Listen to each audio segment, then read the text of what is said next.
अखंड ज्योति अक्टूबर 2021। एंटीबायोटिक दवाइयों का इतिहास। एंटीबायोटिक दवाओं की महत्ता को नकारा नहीं जा सकता। तमाम बीमारियों का रामबाण इलाज आज भी इन्हीं दवाओं से संभव हो पा रहा है। 75 साल पहले इन दवाओं का उत्पादन शुरू हुआ था। प्लेग जैसी महामारी से इन्हीं दवाओं ने छुटकारा दिलाया था। सन 1840 में यूरोप में 2.5 करोड़ से भी ज्यादा लोग प्लेग की चपेट में आकर मरे थे, किंतु अब यह महामारी लगभग पूरी तरह खत्म हो चुकी है। सच्चाई यह भी है कि अनेकों घातक बीमारियों पर नियंत्रण भी इन्हीं एंटीबायोटिक दवाओं से संभव हुआ है। यह ठीक है कि कभी-कभी ये शरीर में एलर्जी व अन्य नई बीमारियों को पैदा करने का कारण बन जाती हैं। नीम हकीम द्वारा रोग की ठीक से पहचान नहीं किए जाने के बावजूद ये दवाएं रोगी को जरूरत से ज्यादा खिलाई जा रही हैं। इसलिए शरीर में जो जीवाणु एवं विषाणु मौजूद हैं, वे इन दवाओं के विरुद्ध अपना प्रतिरोधी तंत्र विकसित करने में सफल हो रहे हैं। परिणाम स्वरूप ये दवाएं कुछ रोगों पर बेअसर भी साबित हो रही हैं। विश्व स्वास्थ्य संगठन ने अपनी एक रिपोर्ट में एंटीबायोटिक दवाओं के विरुद्ध पैदा हो रही प्रतिरोधात्मक क्षमता को मानव स्वास्थ्य के वैश्विक खतरे की संज्ञा दी है। इस रिपोर्ट से स्पष्ट हुआ है कि चिकित्सा विज्ञान के नए नए आविष्कार और उपचार के अत्याधुनिक तरीके भी इंसान को खतरनाक बीमारियों से छुटकारा नहीं दिला पा रहे हैं। चिंता की बात यह है कि जिन महामारियों से दुनिया के समाप्त होने का दावा किया गया था, वे भी फिर से आक्रामक हो रही हैं।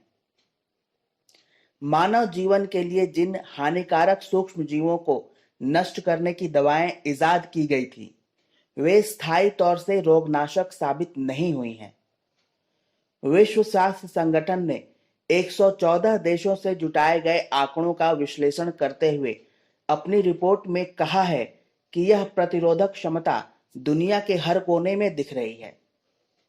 रिपोर्ट में एक ऐसे उत्तरार्ध एंटीबायोटिक युग की आशंका जताई गई है जिसमें लोगों के सामने फिर उन्हीं सामान्य संक्रमणों के कारण मौत का खतरा होगा जिनका पिछले कई दशकों से इलाज संभव हो रहा है।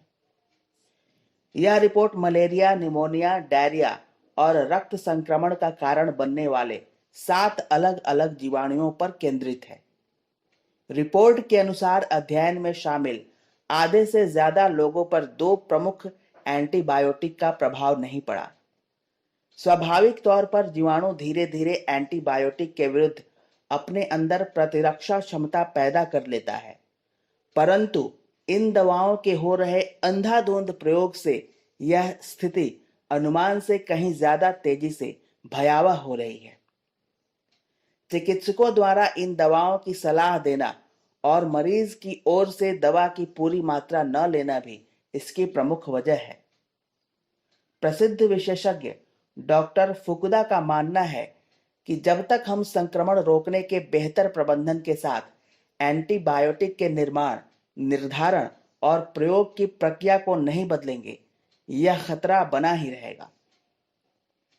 वैज्ञानिकों ने एंटीबायोटिक दवाओं की खोज करके महामारियों पर एक तरह से विजय पताका फहरा दी थी, लेकिन चिकित्सकों ने इन दवाओं का इतना ज्यादा प्रयोग किया कि बीमारी फैलाने वाले सूक्ष्म जीवों ने प्रतिरोधात्मक दवाओं के विपरीत ही प्रतिरोधात्मक क्षमता को हासिल कर लिया। मानवीय काया में प्रत्येक सूक्ष्मजीव हानिकारक नहीं होते, कुछ पाचन क्रिया के लिए लाभदायी भी होते हैं। प्राकृतिक रूप से हमारे शरीर में 200 किस्म के ऐसे सूक्ष्मजीव डेरा डाले हुए हैं जो हमारे प्रतिरक्षा तंत्र को मजबूत व शरीर को निरोगी बनाए रखने का काम करते हैं।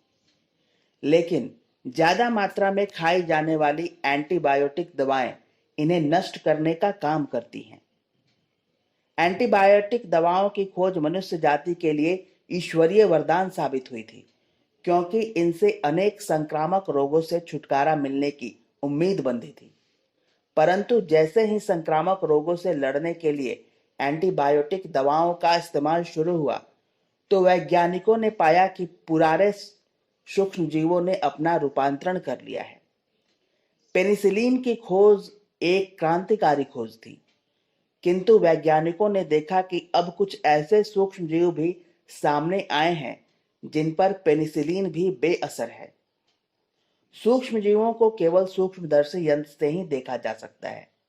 जीवाणु और विषाणु सूक्ष्म जीवों के ही प्रकार हैं, जो किसी भी कोशिका में पहुंचकर शरीर को नुकसान पहुंचाना शुरू कर देते हैं।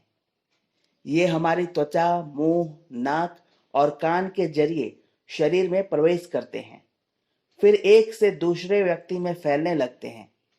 इसीलिए अब चिकित्सक सलाह देने लगे हैं कि दो व्यक्तियों के बीच एक हाथ की दूरी बनी रहनी चाहिए।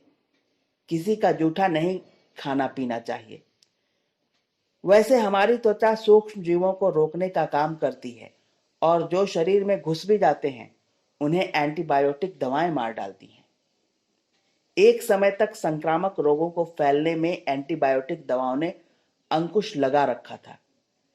इससे पहले खास तौर से भारत समेत अन्य एशियाई देशों के अस्पताल संक्रामक रोगियों से भरे रहते थे और चिकित्सक मरीजों को बचा नहीं पाते थे। निमोनिया और डायरिया के रोगियों को भी बचाना मुश्किल था। चोट लगने पर टिटनेस और सेप्सिस की चपेट में आए मरीजों की मौत तो निश्चित थी। सन 1940 से 1980 के बीच बड़ी मात्रा में असरकारी एंटीबायोटिक की खोज हुई। नतीजतन स्वास्थ्य के क्षेत्र में क्रांतिकारी परिवर्तन हुए। परंतु सन 1980 के बाद कोई बड़ी खोज नहीं हुई, जबकि पूरी दुनिया में इस दौरान चिकित्सा शिक्षा एक संस्थागत ढांचे के रूप में ढल चुकी थी।